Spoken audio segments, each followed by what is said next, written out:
Now they get on the issue of real friends, fake friends. Now most of the time now, since we're in 2025, it ain't a lot of real friends out here no more. Friends now is somebody that you gotta agree with them, even though you know they on some bullshit. If you don't agree with their bullshit, then they dislike you. That's what they consider friendship now. So my friendship is, and my friends say that I should go 800 miles an hour, and I say, no, man, that's breaking the law. He gonna get upset. So that's how people base their friendship on now. But if a true friend is your friend, one thing about him, if we in a situation, he ain't gonna put me in harm's way.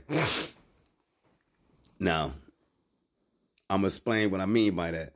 Just say if I got a beef with somebody, and if I call your phone and say, hey man, you know me and dude beefing, hey man, I need you to go ride with me. That's not a real friend.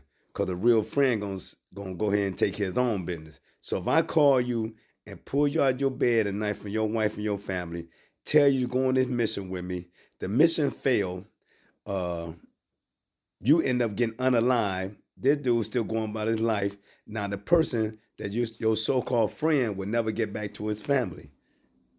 He gonna be in a casket. Or we're gonna use another reversal. You call me, we go on a mission, it failed. I get caught up. Now I'm in prison for the rest of my life. I'm away from my family again. So a person who really care about you would never put you in them situations. That's not a real friend. A real friend would never ask you to do something that's gonna jeopardize your freedom, your safety, your life. They won't do it. A fake friend gonna say, hey man, we going on this mission, man. You gotta ride with me. If you don't ride with me, man, I will hate you forever. On Hood, on North, on South, on Damu, on Crip, on 60, on Pyro. See, those are the ones that really don't care shit about you. Because you seen that incident outside No Jumper, right?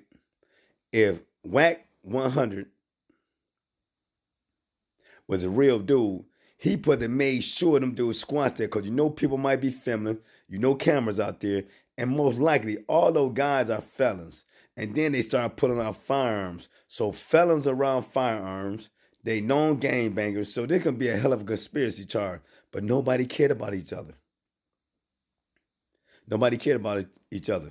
When you come home from the joint, like I did, a real friend like my friend Tony Garman, Alvin Garman, those were some of the guys, Francine Kugler. I can name names after name and name. Don Friesen.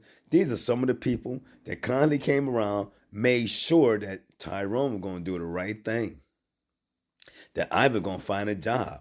Even if they had to take me to help me fill out applications, they came around and made sure that I was going to be focused. They even called people that was business owners or had jobs where they might have been supervisor or plant supervisor to try to pull me in, and which it did work when Mr. Harvey Savage, one of our community leaders in Toledo, Ohio, made sure that I got a job coming home as a felon. Or I can have friends. Soon as I pulled up, I'm at my mom's house. They gave me the weekend from the Hadwin house. A couple of my homie pulled up. One pulled up in a Jag. His name was Ken. One pulled up in a Mercedes. You know, another one pulled up in a BMW. What's up, bro? Man, I'm glad you're home. Woo woo. They talking all that good, beautiful shit in my ear while my mom and dad sitting there. They give my mother and father hugs. Man, they talking about, yeah, bro, man, we love you, man. Man, we glad you made it out safe. You know the neighborhood bullshit. The neighborhood bullshit. And guess what? Soon as my mom and my dad went into the house, my boy Ken gonna whisper in my ear, hey, bro, man, you been locked up long, man. I know you got a plug. I know you got a plug. I know you got to know somebody. So right there, that told me that man didn't care shit about me. He didn't pull up with no McDonald's. He didn't pull up with no clothes. He didn't pull up with no bag for I can get my life back together. He was worrying about me getting back in the game to make his little situation stronger. So right there, that told me right there, those was fake friends. One thing about a real friend, uh, motherfucker can't say nothing about you without them checking it and they stopping that situation. If a person say something about one of my friends and I know it's some bullshit, for one, I'm gonna say something to the individual who's saying it. Then as soon as I see my partner, I'm gonna tell him exactly what was said and who said it. Period. Somebody say something about my dude, I'm gonna say, hey, man, then I'm gonna go tell my dude, say, hey, this was such and such said. And I'm going to see a person going to have that same energy about what was said. So you got to pick and choose who your friend.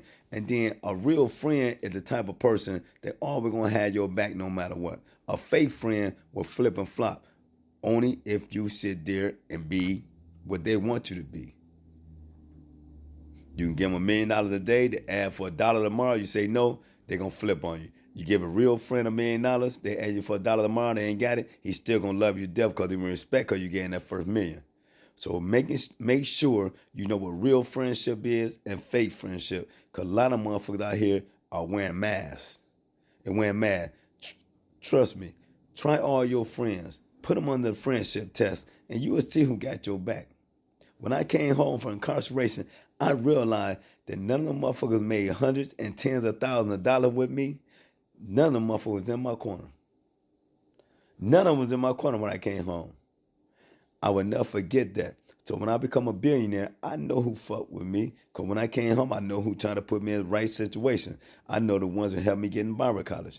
I know the ones who helped me start at the barbershop. I know the one that helped me get into real estate. I will never forget that. They don't know that they in my motherfucking diary, that they don't get a percentage of my earnings.